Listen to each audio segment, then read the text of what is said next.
Bonjour à toutes et à tous, aujourd'hui on va parler d'un sujet assez nouveau qu'on n'a pas forcément évoqué dans les précédentes vidéos, mais qui je pense va vous faire plaisir, c'est le FIRE Movement.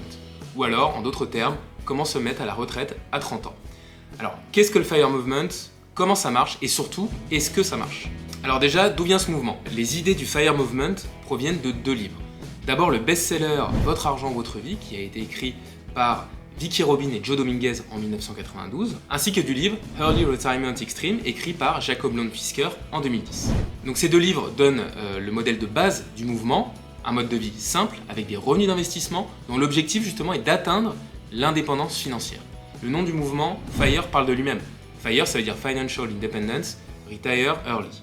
En d'autres termes, indépendance financière et retraite tôt. Aujourd'hui, c'est plus devenu un style de vie, avec comme objectif une indépendance financière et un départ à la retraite plus tôt que prévu. Donc c'est bien beau, mais concrètement, comment on fait? Alors il faut savoir que l'épargne, la simplicité et l'investissement sont les trois piliers sur lesquels repose justement le mouvement FIRE. Donc ceux qui cherchent à atteindre ce FIRE, donc cette indépendance financière et cette retraite anticipée, vont dépenser moins et vivre frugalement, vont chercher à épargner plus, vont chercher à réaliser des investissements offensifs avec des taux de rendement supérieurs à 4%. Alors pourquoi 4%? Justement, on y reviendra dans la suite de cette vidéo. Tout ceci justement pour pouvoir subvenir à leurs besoins tout au long de leur retraite, c'est-à-dire pendant un certain nombre d'années. Alors si on reprend étape par étape, tout d'abord, il y a la règle des 25. Alors qu'est-ce que c'est la règle des 25? C'est tout simplement le fait d'épargner 25 fois ses charges annuelles avant la retraite et de placer cet argent dans différents types d'actifs, que ce soit immobilier, actions, etc.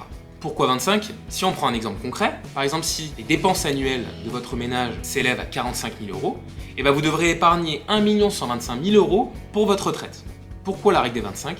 Tout simplement parce que ça va aider à mettre en œuvre justement la règle des 4% dont je vous ai parlé juste avant. La règle des 4% a été théorisée il y a plus d'une vingtaine d'années par 3 professeurs de l'université Trinity du Texas. Selon eux, donc selon cette théorie, avoir des rendements supérieurs justement à 4% permettrait à la fois de maintenir un niveau d'épargne élevé tout en profitant des intérêts qui ont été générés pour justement pouvoir subvenir à ses besoins. Alors, ça peut paraître magique, mais alors du coup, pourquoi tout le monde ne fait pas ça? Alors, on peut quand même trouver certaines limites et même certaines critiques à ce mouvement FIRE. Le premier, c'est que beaucoup remettent en cause ces estimations, car par exemple un ralentissement de l'activité économique ou un ralentissement de marché ou tout simplement une urgence financière pourrait chambouler justement tous ces calculs. De la même manière, le mouvement FIRE implique un mode de vie très simple, très frugal, et tout le monde n'a pas forcément envie de vivre comme ça. Et enfin, certains estiment que le mouvement FIRE est réservé justement aux personnes riches, car avant d'être à la retraite, il faut atteindre un niveau d'épargne très conséquent.